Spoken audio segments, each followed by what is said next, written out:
What is happening, YouTube? This is Immortal Coil, your future minister of whiskey mysticism.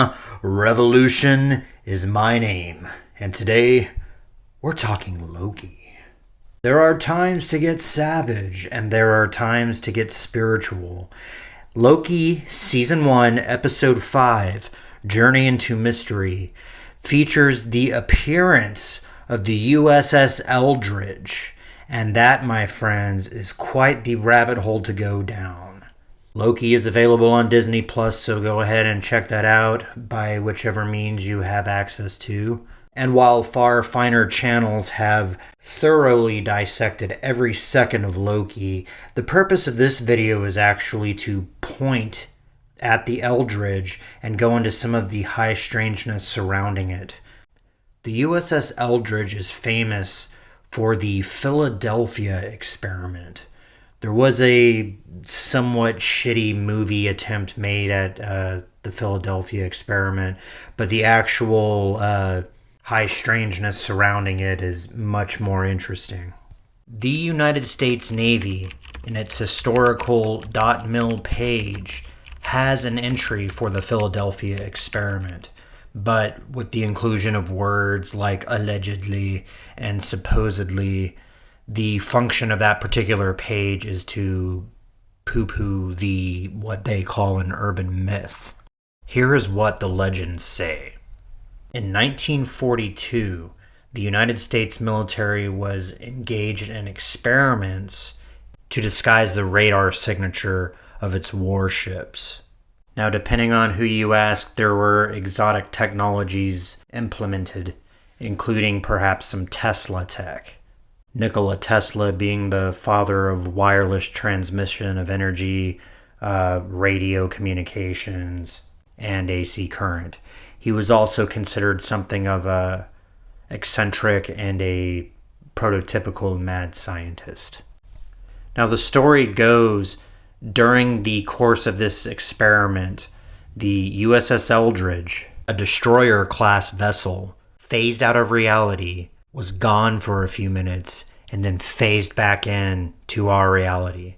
So instead of being invisible to radar, it was also invisible to visual wavelengths.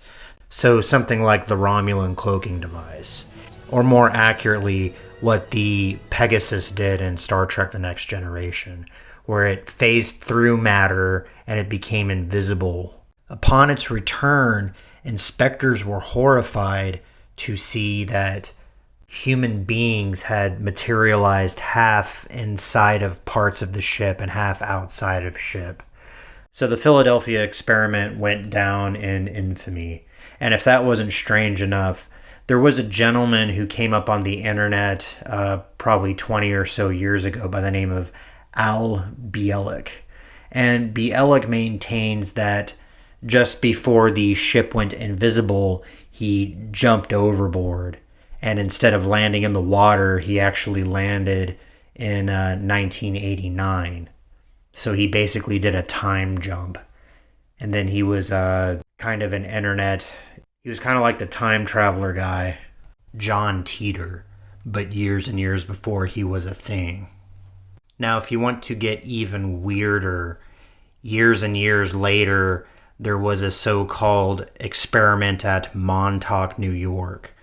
Stranger Things is kind of based on that, but using similar technology, they were trying to open a dimensional rift using thought-guided technology that you accessed from a legendary chair. So what do you think they're going to do when these UFOs crash? They're going to want to rip out everything from those UFOs imaginable and reverse engineer it and make it into something they can use.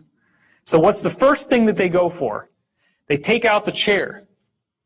Because these UFOs, you're sitting there in the chair and you say you want to go somewhere, you meditate on it, and a vortex opens up in front of the ship and you fly through it and you pop through a wormhole and you end up somewhere else. Okay?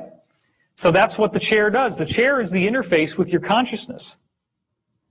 So when you understand that your consciousness is interfacing through the chair, that helps you get to a point in yourself where you can see that the chair is a psychic amplifier. That's what it does. The chair's function is that it takes your natural innate psychic function and makes it vastly more powerful. A time rift was open, a beast came out, a bunch of people died, but it also created a link in time with the Philadelphia experiment, if you're to believe all the urban myths. Now, again, the purpose of this is not to debunk or disprove or any of that other stuff. The writer of the Loki episode was hip enough to include the USS Eldridge at the end of the universe as if it were pruned in Marvel continuity. So instead of becoming invisible, the entire ship, when it disappeared, went to the end of the universe where Eliath is going to eat it or something like that. But whatever happened in 1942, I would urge you to jump off this video and go and do some research. That is the purpose of the Crystal Skull, and that, my friends, is also the purpose of savage spirituality. Like, share, subscribe. Let me know what you want to see covered on future editions of Savage, and look for me on Wednesdays, streaming live. Until then, stay savage, my friends. It's